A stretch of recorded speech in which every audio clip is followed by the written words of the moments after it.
Tonight on part one of Not My School, Barb Brown and photographer Mike Myrendorf look into school closings and how they affect various communities. Barb? Dave, in order to better understand the implications of closing schools, we traveled to Seattle, where it's now nearly a year after 14 schools, including 2 high schools, were closed. The plan to close Minneapolis schools has drawn harsh criticism from some and uneasiness from many. This recommended 5-year plan is being offered tonight for our discussion. Hell, it's being shoved down our throats. There are fears in parents' minds from both minority and majority persons of what is going to happen to their children when they go to these schools. In Seattle, we found a community which faced those same fears 1 year ago. I'm going to close your high school. Something out of your history is damaged or being attacked. The elementary schools are basically considered centers of community identity and the like. Historically, in this city, it's been the case. So you've got a very strong emotional, basic commitment to those. And the thought of not having them there is then frightening to a lot of people. Here on Seattle's Queen Anne Hill, reaction to closing a high school was especially strong. Ties to this school go back generations, and loyalty to this building was fierce. I was horrified.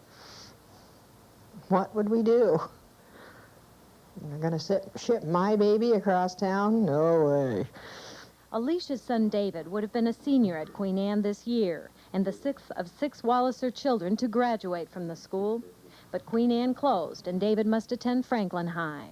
Well, at first I heard that it was a really rough school, and, you know, there's a lot of trouble over there, so I was kind of scared at first. David now spends an hour a day on the bus to attend Franklin. Much of the planning for Seattle school closings was done by a citizens commission. District officials say that helped convince the public that the district's budget figures were correct and that schools had to be closed. Many Minneapolis residents say that's what should have been done here, and indeed some dispute this district's facts and figures. You tell us this is a money-saving plan, and we can't find real savings? Though at first the Seattle School Board did convince citizens of the need to close schools, it acted slowly. As the board continued to defer a decision, I think that consensus began to gradually fall apart. The process took 3 years, and the Seattle School Board didn't stick to all the citizens' recommendations. An example, the closing of Queen Anne High. And it was the feeling of the District Planning Commission that it was not necessary at this time, that Queen Anne could remain open for another year or 2. At the point that David went into high school, we had 3 years before closure. And, of course, it came a year early, which did hit some of us very hard. And I wondered at that time, I thought, well, you can't believe anything anybody says anymore.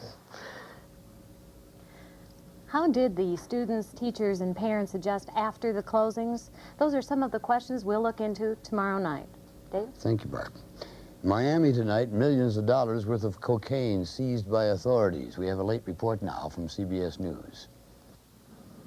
The cocaine